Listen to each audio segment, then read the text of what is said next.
Hello, Acho. Let's see the given question. The question says a plane progressive wave is given by y equal to 2 cos 2 pi 330 t minus x meter. The frequency of the wave is option A 340 hertz, option B 330 hertz, option C 660 hertz, option D 165 hertz. So for this question, the key concept we need to understand is the concept of progressive wave, and precisely the equation of progressive wave की हम बात करेंगे यहाँ पे, जिसका general expression होता है y equal to a sin omega t minus of kx. So this type of equation we term it as to be the equation of progressive wave. ठीक है. So यहाँ पे जो equation हमें given है, हमने जस्ट इस टाइप का बोला हार्मोनिक इक्वेशन होते हैं वो, तो यहाँ पे साइन की जगह कॉस का टर्म भी हो सकता है.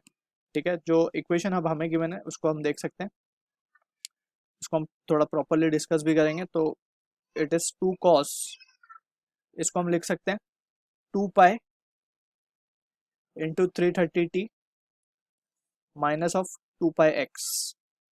ठीक है, ये हो गया इक्वेशन हमारा.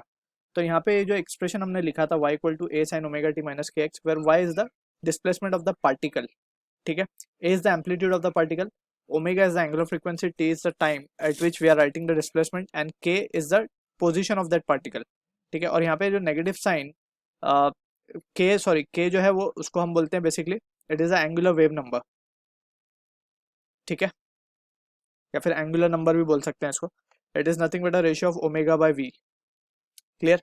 अब फर्दर मोर ये जो नेगेटिव साइन यहाँ पे शो कर रहा है, it is denoting the direction in which the wave is traveling. So wave is traveling, for this particular case it is traveling in the positive x direction. यहाँ पे जो x है it is denoting the direction of the wave, and negative की जगह यहाँ पे we have to consider positive direction in which the wave is propagating. So ये basic points हैं जो we need to keep in mind. अब यहाँ पे इसी expression को अगर हमने जैसे ये expression लिखा था, इसी का एक और टाइप का expression हम लिख सकते हैं in terms of cos. It will be just cos omega t minus of kx. तो इस तरीके से लिखा जा सकता है इसको.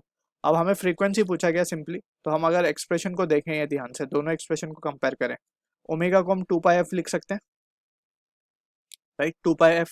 तो क्लियरली अगर हम इसको ओमेगा की जगह फिर सब्सटीट्यूट 2 पाई एफ टी, तो एफ की वैल्यू हम क्लियरली देख सकते हैं ऑन कंपेयरिंग इट इज 330.